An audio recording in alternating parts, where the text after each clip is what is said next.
السلام عليكم ورحمة الله وبركاته إن الحمد لله والصلاة والسلام على رسول الله وعلى آله وأصحابه ومن ولا أما بعد PST Bangla দূরের ও কাছের সম্মানিত সুধী শুভানুধ্যায়ী শ্রোতৃমণ্ডলী সকলকে প্রাণঢালা শুভেচ্ছা ও অভিনন্দন জানাচ্ছি এবং শুরু করছি আপনাদের প্রিয় অনুষ্ঠান সামষ্টিক আলোচনা।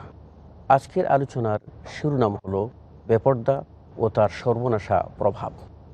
এই মূল প্রতিপাদ্য বিষয় নিয়ে আলোচনার জন্য আমরা যথারীতি স্টুডিওতে আমন্ত্রণ জানিয়েছি বিজ্ঞ আলেমদেরকে। চলুন না প্রথমে তাদের সাথে আমরা পরিচিত হয়ে নিই। আমার ডান পাশে উপবিষ্ট আছেন বিশিষ্ট আলেমে দ্বীন, প্রখ্যাত শিক্ষাবিদ ডক্টর প্রফেসর আবদুল্লাহ জাহাঙ্গীর। আসসালামু আলাইকুম ওয়া রাহমাতুল্লাহি ওয়া বারাকাতুহু। আমার সর্ববামে উপবিষ্ট আছেন তরুণ প্রতিভা আলেমে দ্বীন জনাব শেখ মুজাফফর বিন মুহসিন। আসসালামু আলাইকুম ওয়া রাহমাতুল্লাহি ওয়া বারাকাতুহু। আর আমার কাছেই আমার বাম দিকে উপবিষ্ট আছেন আরেক প্রতিভা বিশিষ্ট আলেম জনাব শেখ আহমদুল্লাহ। আসসালামু আলাইকুম রহমতুল্লাহি ওয়া বারাকাতুহু। সুদীয় দর্শকবৃন্দ, আপনাদের পক্ষ হয়ে যথারীতি আপনাদের ভাই হারুন হোসেন অতিথিদেরকে স্বাগত জানিয়ে শুরু করছি আপনাদের এই প্রিয় অনুষ্ঠান সামষ্টিক আলোচনা। আসুন না আমরা মূল বিষয়ে আলোচনায় এগিয়ে যাই। পর্দা এটি ইসলামী শরীয়তের অন্যতম একটি বিধান। আল্লাহ রাব্বুল আলামিন তিনি আমাদের স্রষ্টা, তিনি আমাদের নিয়ামক এবং যাতে কল্যাণ রয়েছে তা তিনি আমাদেরকে অবধারিত করে দিয়েছেন।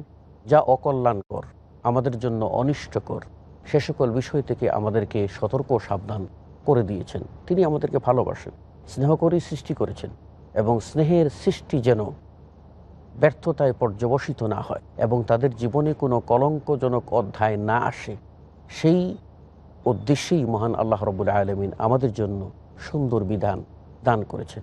আসুন পর্দা নিয়ে আমরা আলোচনা সূত্রপাত করি।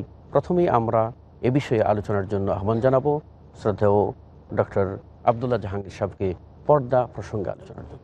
আলহামদুলিল্লাহ ওয়াসসালাতু ওয়াসসালামু আলা রাসূলিল্লাহ ওয়া আলা আলিহি ওয়া আসহাবিহি আজমাইন, আম্মা বাদ। আসলে পর্দা ইসলামী জীবন ব্যবস্থা, ইসলামী পরিবার ব্যবস্থার একটা মৌলিক বিষয়। এটার অনেকগুলো দিক রয়েছে। আল্লাহ তাআলা সূরা নূরে এবং সূরা আহজাবের বিভিন্ন স্থানে এটা বিস্তারিত ব্যাখ্যা করেছেন। এটা হলো অশ্লীলতা মুক্ত, শান্তি ও সুখময় পরিবার গঠনের অন্যতম উপায়। কারণ আল্লাহ তাআলা এই যে মানব জাতিকে সৃষ্টি করেছেন এর মূল ইউনিট হলো পরিবার। পরিবার যদি নষ্ট হয়, একটা সুনামি বিশ্বের কয়েকটা অংশকে ধ্বংস করতে পারে। একটা প্রলয়ঙ্কারী ঝড়, ভূমিকম্প অথবা আগ্নেয়গিরির অগ্নুৎপাত বিশ্বের কিছু অংশকে ধ্বংস করতে পারে, বাকি সভ্যতা টিকে থাকবে।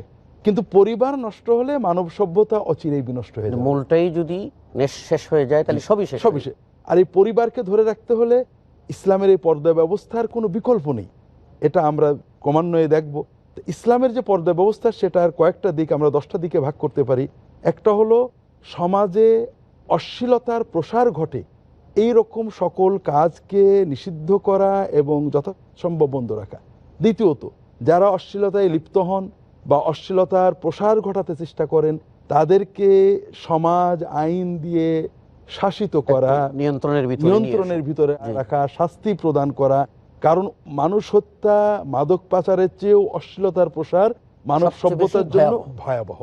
3 নম্বর হলো যে সন্তানদেরকে পবিত্রতার উপরে পালন করা, পবিত্রতার ভিত্তিমূলে তাদের জীবনটাকে গড়ে তোলা। এরপরে হলো যে বয়স হলে বিবাহ দেওয়া, বিবাহটাকে এমন পর্যায়ে না নেওয়া যে তারা প্রকৃতিগতভাবে অশ্লীলতায় ঢুকে পড়ে। আরেকটা দিক হলো যে নারী পুরুষের মধ্যে যে আল্লাহ পার্থক্য দিয়েছেন, একে অপরের অবৈধ সংমিশ্রণটা ঠিক নয়, এই অনুভূতি দিয়ে তাদের তৈরি করা, যেটাকে আরবিতে খালওয়াত বা ইখতিলাত ইত্যাদি বলে। কারো বাড়িতে ঢুকতে হলে পূর্ব অনুমতি নিয়ে ঢোকা। আর এই সব কিছুর সাথে দুটো জিনিস রয়েছে, একটা হলো চোখকে সংযত করা, একটা শালীন পোশাক পরা। শালীন পোশাকটা হলো পর্দার সবগুলো বিষয়ের একটা দিক, যেটা সাধারণভাবে আমরা পর্দা বলতে বুঝে থাকি। আর শালীন পোশাকও কোনো অবরোধ নয়, এটা হলো নারী এবং পুরুষ তার প্রকৃতির সাথে সুসমঞ্জস এমন একটা পোশাক পরবে যে পোশাকে সে সব কর্ম করতে পারবে কিন্তু সে একজন ভদ্র পুরুষ বা ভদ্র নারী এটা বোঝা যাবে, এবং মানুষের ভিতরে অহেতুক কোনো সুরসুরি তৈরি করবে না। লেবাসুত মানে- তাকওয়া যাকে বলে। জি জি জি, যেটা শেখ বলছিলেন যে পর্দা একটা পোশাক মনে করি, জি এটা অবরোধ করার মতো একটা কিছু মনে করি, আমাদের ভিতরে একটা প্যানিক ভাব সৃষ্টি হয়, জি জি ভীতি সঞ্চার হয় জি। এবং অদ্ভুত জিনিস মনে হয়, জি। কিন্তু বিষয়টা তা নয়, কিছুই নয়, সম্পূর্ণ উল্টো। উল্টো। বরং জি। দেখা যাচ্ছে নারীদের সুরক্ষা, সমাজকে সুন্দরভাবে নির্মাণ এবং তাকওয়ার ভিত্তিমূলে একটা পূর্ণ সুন্দর পবিত্র পরিবেশ। পরিবার তৈরি করা, পারিবারিক জীবনটা যেন সুন্দর হয় এই ব্যবস্থা করা, অর্থাৎ নারীও এর মাধ্যমে নিজের পবিত্রতা আনন্দ পাবেন, পুরুষও তাই পাবে, এর দ্বারা কারোর কোনো অধিকার ক্ষুণ্ণ হবে না। এই ধরনের শালীন পোশাক পরাটা পর্দার একটা মৌলিক বিষয়। ধন্যবাদ জনাব ডক্টর আব্দুল্লাহ জাহাঙ্গীরকে, চমৎকার কথা বলছিলেন যে পর্দা আমরা আবিধানিক অর্থে যদি বুঝে নেই যে পর্দা ঢেকে দেওয়া, এবং ইসলামী পরিভাষায় হিজাব বলি, কিন্তু পর্দা যে একটা ব্যাপক এবং এটা যে সুদূর প্রসারী আল্লাহ রাব্বুল আলামিন প্রদত্ত একটি বিধান, যার মাধ্যমে আমরা আমাদের পুরো সমাজটাকে একটি নৈতিকতার ভিত্তিমূলে প্রতিষ্ঠা করতে পারি। আল্লাহ তাআলা মানুষের ভিতরে প্রকৃতিগতভাবে এই মানব সভ্যতাকে টিকিয়ে রাখতেই কিছু বিষয় দিয়েছেন, যেমন সম্পদের প্রতি আমার ভিতরে লোভ আছে, খাদ্যের প্রতি আমার ভিতরে লোভ আছে, বিপরীত লিঙ্গের প্রতি আমার ভিতরে লোভ আছে। এগুলো যতক্ষণ প্রাকৃতিক পর্যায়ে থাকবে ততক্ষণ এটা সুন্দর থাকবে। কিন্তু যদি সুরসুরি দিয়ে প্রতিদিন আমরা অ্যাড দিচ্ছি বিভিন্ন খাবারের, মুখরোচক খাবারের, এই অতিরিক্ত অ্যাডের মাধ্যমে আমরা দেখছি নতুন প্রজন্ম ওজন বেড়ে যাচ্ছে, 30-এর আগে ডায়াবেটিস হচ্ছে। ঠিক তেমনই এইভাবে যদি অশ্লীলতার বিপণন চলতে থাকে তাহলে এই পরিবারগুলো ধ্বংস হয়ে যাবে। এই জন্যই আল্লাহ তাআলা এটাকে মানে প্রাকৃতিক পর্যায়ে রাখার জন্যই পর্দার বিধানটা দিয়েছেন। চমৎকার কথা, যেটা আল্লাহ রাব্বুল আলামিন আমাদের জন্য যুয়্যিনা লিন-নাসি হুব্বুশ শাহাওয়াতি মিনান নিসাই ওয়াল বানিনা ওয়াল কানাতিরিল মুকানতারাতি মিনাজ যাহাবি ওয়াল ফিদ্দা ওয়াল খাইলিল মুসাওয়ামাতি ওয়াল আনআমি ওয়াল হারস। এই যে আল্লাহ রাব্বুল আলামিন যে সমস্ত দিকগুলি দিয়েছেন, এগুলি থেকে যদি আমরা নিয়ন্ত্রণ করতে পারি তাহলে হুসনুল মাআব জি। আমাদের জন্য অপেক্ষমান। জি শেখ মুজাফফর, এই ব্যাপারে আপনার। পর্দা মূলত একটা আবরণ। শরীয়তে কখনো এটাকে হিজাব বলা হয়েছে, আবার একটা অংশে খুমুর বলে উল্লেখ করা হয়েছে, আবার কখনো লেবাস বলা হয়েছে। আসলে আবার জিলবাবও কোথাও আসছে, জিলবাবও জি। কোথাও আসছে। আরও যে বিষয়টা প্রফেসর সাহেব বলছিলেন, খুব গুরুত্বপূর্ণ বিষয়, পর্দা বললেই যেন মহিলাদের অবরুদ্ধ বোঝায়, অথচ আল্লাহ রাব্বুল আলামিন চক্ষুকে নিচু রাখাকে পর্দার একটা অন্তর্ভুক্ত করেছেন, আর সেখানে আগে নির্দেশ দেওয়া হয়েছে পুরুষকে। মানুষ শুধু এতটুকুই বুঝে যে পর্দা শুধু নারীদের জন্য না, আল্লাহ রাব্বুল কুল্লিল মুমিনিনা ইয়াগুয্যু মিন আবসারিহিম ওয়া ইয়াহফাযু ফুরুজাহুম যালিকা আযকা লাহুম। না, আল্লাহ বলছেন যে মুমিনদেরকে আগে বলুন, আপনি রাসূল সাল্লাল্লাহু আলাইহি ওয়াসাল্লামকে বলছেন মুমিনদেরকে বলুন তারা যেন তাদের চক্ষু নিচু রাখে, এটা তাদের জন্য সর্বাধিক পবিত্রতার দিক থেকে সবচেয়ে উত্তম। জি জি জি। তারপরে বলছেন ওয়াকুল্লিল মুমিনাত ইয়াগুযুনা মিন আবসারিহিম ওয়া ইয়াহফাযনা ফুরুজাহুন্না। তারপরে বলছে, মানে আপনি যেটা বলতে চাচ্ছেন যে পর্দা বললেই আমরা যেন বলছি নারীদেরকে অবরোধ করে রাখা, জি। অথচ আল্লাহ রাব্বুল আলামিন পুরুষ দিয়েই শুরু করেছে। পুরুষ দিয়ে শুরু করতে আমি এটা নারীরা বাইরে না গেলে তো চোখ নিচু করতে বললেন কেন? জি, নারীরা তো বাইরে বাইরে যাবে, বাইরে যাবে, আলাদা সমাজে ব্যাখ্যায় বিভিন্ন আসবে কর্মকাণ্ডে কথা, জড়িয়ে পড়বে। আরেক জায়গায় আসবে। আসলে পর্দা সম্পর্কে ভুল ধারণা রয়েছে তিনটি বিষয়।